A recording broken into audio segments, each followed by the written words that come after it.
చెర్లపల్లి టెర్మినల్ను మరో నెల రోజుల్లో అందుబాటులోకి తీసుకొస్తామని, అమృత్ పథకం కింద అన్ని రైల్వే స్టేషన్లు అభివృద్ధి చేస్తామని కేంద్ర బొగ్గు గనుల శాఖ మంత్రి కిషన్ రెడ్డి తెలిపారు.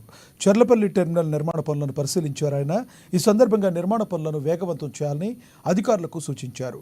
చెర్లపల్లి టెర్మినల్ పనులు వేగవంతం కొనసాగుతున్నాయని, త్వరలోనే ఈ స్టేషన్ను ప్రజలకు అంకితం చేస్తామని తెలిపారు. రైల్వే ప్రమాదాలు జరగకుండా ఉండేందుకు మోడీ ప్రవేశపెట్టిన కవచ్ అనే ప్రాజెక్టును తెలంగాణలో పైలట్ ప్రాజెక్ట్ కింద ప్రవేశపెట్టామని, దాంతో మంచి ఫలితాలు వస్తున్నాయని చెప్పారు. ఇక వందే భారత్ రైళ్లు ఢిల్లీ తర్వాత సికింద్రాబాద్ నుంచి ఎక్కువగా నడుస్తున్నాయని, ఇవి మరింత పెంచాలని కోరినట్టు తెలిపారు Kishan Reddy. South central railway GM గారు ఇప్పటికీ కొన్ని విషయాలు మీ ముందు పెట్టడం జరిగింది. మీరు కూడా స్వయంగా ఈ యొక్క రైల్వే స్టేషన్లో మరి ఏర్పాటు చేసినటువంటి నూతన సౌకర్యాలు, స్టేట్ ఆఫ్ ఆర్ట్ టెక్నాలజీతో మరి నిర్మాణం చేసిన విషయం మీకు అందరికీ తెలుసు.